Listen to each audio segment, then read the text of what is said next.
A new mural was recently painted in Eden, North Carolina, honoring Lieutenant Commander Conrad Gus Shinn, United States Navy. This presentation will describe the mural and the history of the historic first landing of an aircraft at the South Pole in Antarctica in 1956. I used to fly in Antarctica in VXE-6 and was lucky enough to be able to visit Eden, North Carolina last week for the Mural ribbon cutting ceremony. These are the historic pictures of the first landing at the South Pole on October 31st, 1956, and a picture of Lieutenant Commander Shinn and his flight crew on the right. The South Pole is at 9,300 feet above sea level, and the temperature that day was 58 degrees below zero.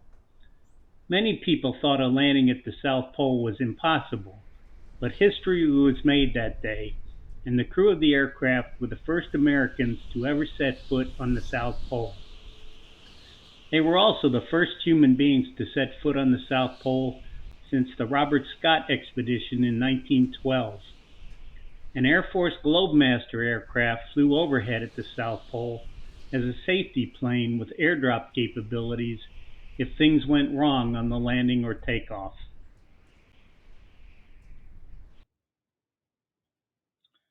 The Globemaster can be seen flying over the South Pole landing site where the R-4D Skytrain, nicknamed K Sarah Sarah, slid to a stop. An American flag was planted during the short stay at the pole, and the aircraft engines were kept running. The handwritten note on the mural is a replica of a note from Gus Shinn to the men and women working at the South Pole Station that was established after his landing. This plaque was unveiled at the ribbon-cutting ceremony honoring Gus and is mounted next to the mural. Many of Gus Shinn's family and friends were at the ceremony, and many members of the Eden City government who helped get the mural project completed came to the ceremony. Gus Shinn was born in Spray, North Carolina, which later became part of the city of Eden, North Carolina.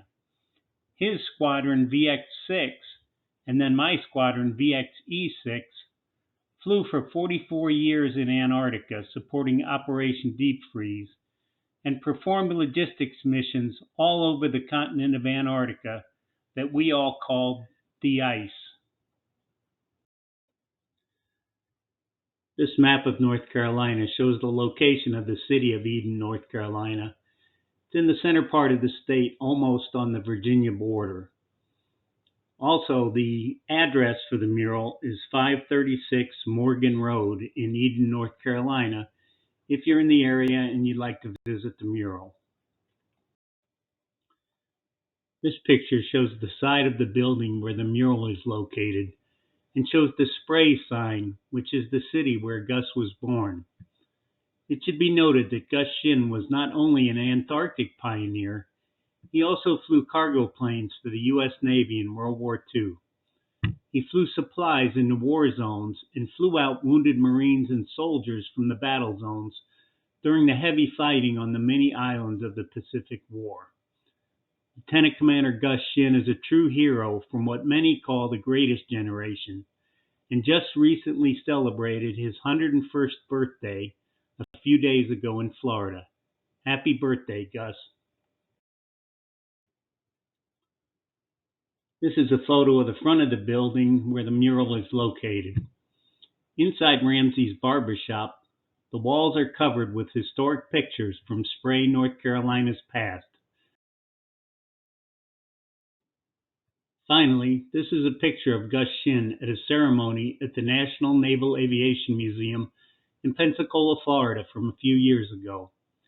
His R-4D K Sarah Sarah aircraft is hanging from the overhead right at the entrance to one of the museum buildings. Museum visitors can see the plane and read about that famous ski-equipped aircraft.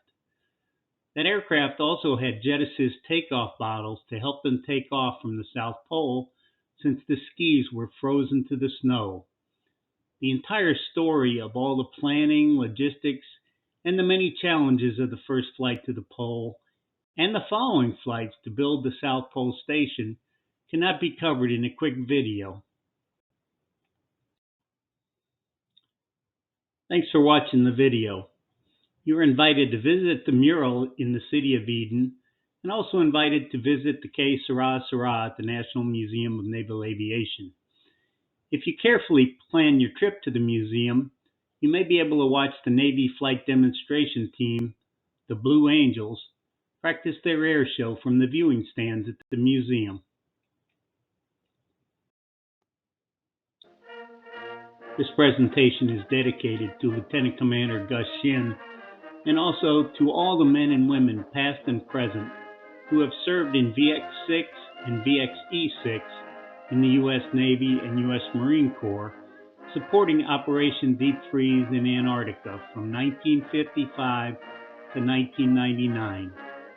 Thank you all for your service, and thank you for watching, and I hope you have fair winds and following seas.